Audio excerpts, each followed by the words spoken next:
Take this on with Ibrahim Fraihat. He's an associate professor of conflict resolution at the Doha Institute for Graduate Studies. Welcome, Ibrahim. Thank you. I wonder if we could just dig into the story of Jenin a little bit. I mean, you're from Jenin yourself, because the people who are there are descendants of those Palestinians evicted from their homes back in 1948, right? So tell us about Jenin and why Israel feels a need to target it.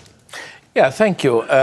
First of all, it's the story of the Jenin refugee camp, which has about 13,000 people living in a very small area, that they come actually from the area of 1948, that was occupied in 1948. Many of them come from the city of Haifa that we know today, and they've been living in this refugee camp since 1948, and nothing has changed over the past years. And they've been living in disastrous situations in this kind of a refugee camp in the area of Jenin. Now, Jenin refugee camp has been targeted many times in the past decades by the Israeli army for more than one reason. One is that it's the issue and the cause of a refugee camp, which reminds them of the issue of being Palestinians displaced from their communities, from their areas, from their homes where they used to live in 1948. And this is something that keeps the cause of the right of return alive, which is something that the Israeli government wants to bury, that they don't want to hear about. That people were displaced from their homes, and under international law, they have the right to return to their homes. So it's very important for them is to target these refugee camps. And it's not only in Jenin, by the way, in Tul Karim as well. Sure. They were targeting Nur Shams refugee camp. Right. So it's across the area, isn't it, of the occupied West Bank? Yes. But from Israel's perspective, what will they feel they have achieved by doing what they have done now they've pulled out of Jenin in this particular attack?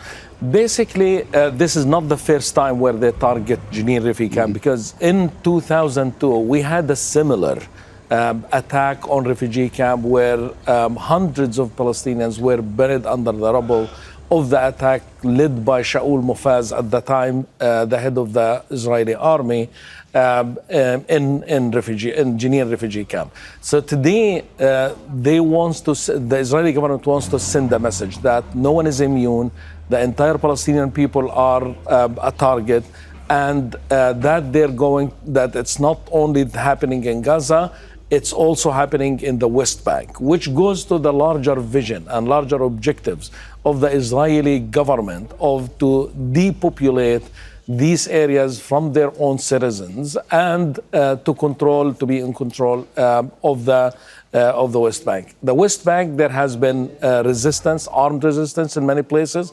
So the Israeli army wants to send a message that we're here, we have the upper hand, we're able to access to these areas, by the way, that they shouldn't be there according to the Oslo Accord, because this is the responsibility of the Palestinian Authority. Right, exactly. So it undermined the presence, the strength, and the control of the Palestinian Authority in these areas, and became less effective and irrelevant, actually, to the security situation. Right, and the Israeli army acts with impunity, and we're now seeing these reports of this US citizen who's been killed, who was shot in the head during the protests, anti-settler protests. Thank you.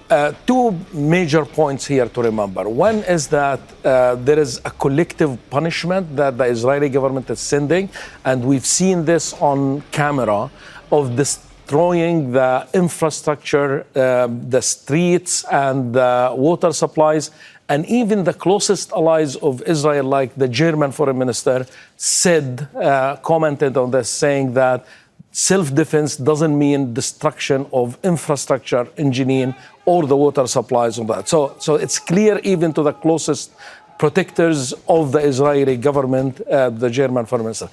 As for the American activists, this is also not the first time, unfortunately. We have several examples in the past of peace activists. We have Rachel Khoury, that was killed by Israel 20 years ago, that was crushed under the Israeli bulldozer.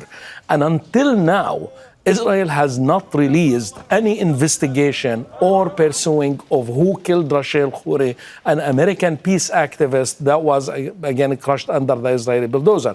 We have also Shireen Abu Akleh, also an American citizen. So those are American citizens in the West Bank being killed by the Israeli army. Shireen Abu Akleh, the Al Jazeera journalist, is an American citizen, and no report, no pursuing or no punishment of who killed Shireen Abu Akleh. And this is just one more case that actually puts the American government on the line, where the American government always talking about an American citizen or also an Israeli held by Hamas, but no mentioning of the American citizens who are killed by the Israeli government, as if they're second or third class citizens in the United States. Right. Okay, Ibrahim, we'll have to leave it there, but thank you for your perspective. We appreciate it. Ibrahim Fraihat here in the studio. Thank you. Make sure to subscribe to our channel to get the latest news from Al Jazeera.